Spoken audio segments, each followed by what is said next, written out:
51వ వచనంలో, నీవు నియమించిన రాజునకు గొప్ప రక్షణ కలుగు చేయువాడువు, అభిషేకించిన దావీదునకు అతని సంతానమునకును నిత్యము కనికరము చూపువాడువు. నిత్యము కనికరము చూపుతాడు పిల్లరా.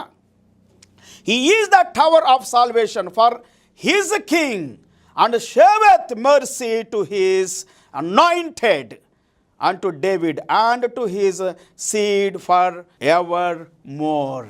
ఎల్లప్పుడూ నిత్యము నీ కుటుంబానికి, నీ జీవితానికి నిత్యం అంటే యేసు ప్రభు చెప్పినట్లుగా మత్తయి సువార్త 28వ అధ్యాయం 20వ వచనములో, సదాకాలము to the ends of the earth, all the time I will be with you. నీ శ్రమల్లో, in your persecutions, in your struggles, in your all the hungry times and lack of clothes and money, in every situation, issues, I will be with you.